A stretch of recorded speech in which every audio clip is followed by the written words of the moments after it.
When you find yourself stuck in your car or house during floods, it is one of the biggest dilemmas we face, especially when we live in areas prone to floods. In the following report, Komla Adam looks at some tips on how to survive floods as well as rains as it's coming in and pouring down. When sports journalist Sadiq Adams was going home that night from work, he did not know he would be caught up in flash floods along the Achimota-Ofakor stretch. When I got there, the car was almost submerged. My windscreen was covered, everything around it, so I couldn't see the way through to see whether there was a car in front of me or everything was covered.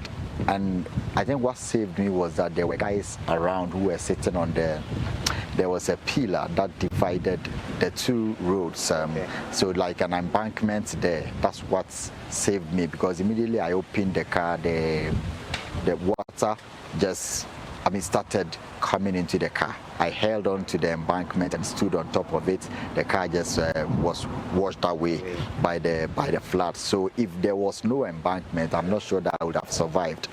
There are those who have been unlucky in parts of the country. People lose their vehicles and homes.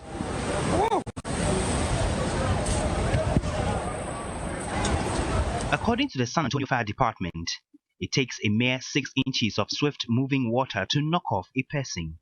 Most cars can be swept away by 12 inches of fast-moving flood, and 6 inches of water can cause you to lose control of your vehicle, because your tires can act as a flotation device.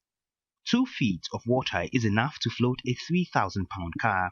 I'm in big trouble, not myself alone. We're together with everybody on the road from Apawine towards Apollo, St. Mary's Junction. See into the car is full. At Nima, here in Accra, which has one of the biggest storm drains running through the community, many vehicles have been washed away.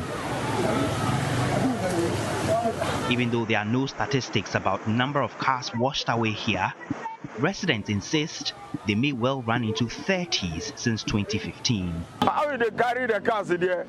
If you are standing, you will see that they carry the car. They used to move them small. But you can't enter and remove the car. You can't enter. If you go, the water will carry you. During that 2015, some people are sleeping inside the car. We carry them. After they find them, the body there, they find them. I have come to a part of a Nima drain where some of these cars end up.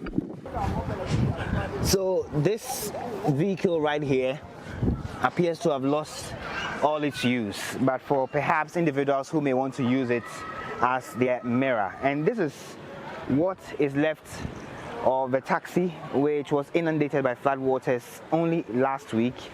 One of, I'm told, 10 vehicles that were washed all the way down into the big drain here during the floods, and all of those vehicles have since become scrap.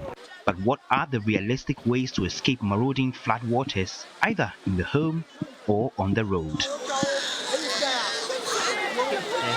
The New York Times says some of the life-saving tactics include removing your seatbelt, rolling down windows immediately, getting out of a vehicle, and climbing onto the roof of a car and hanging onto whatever possible. Rescuers are more likely to see an individual on top of a vehicle rather than inside. But Director of the Inspectorate Division of the National Disaster Management Organization, NADMO, Richard Amuyate, says driving through flooded areas in itself is not advisable.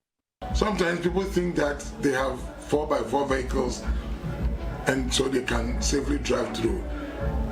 6 inches of water is enough to displace a car. If you are caught suddenly, for example, you are caught in traffic and there's a sudden surge of water, then you have to call emergency for rescue. We have people trained, and as well, even if we have to deploy helicopters, we have trained men and women who can use boats on floodwaters to rescue people. But how about when the floods catch you in your home?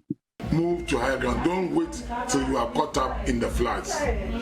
Sometimes you may be sleeping and then you wake up suddenly and find yourself in floodwaters. Call emergency hotlines of NADMO or call the National Emergency Hotline of 112. Don't walk through floodwaters. Don't attempt to swim. Most of the time they are contaminated. Sometimes they carry sharp objects, even reptiles. Well, as natural as the rains are, they will not stop. And the scrap industry is also always ready to cash in no matter who may be affected. And so the caution is, stay away if you can. And if you can stay out the hours in a safe place during the rains, do so. Homla Adom, TV3 News, Accra.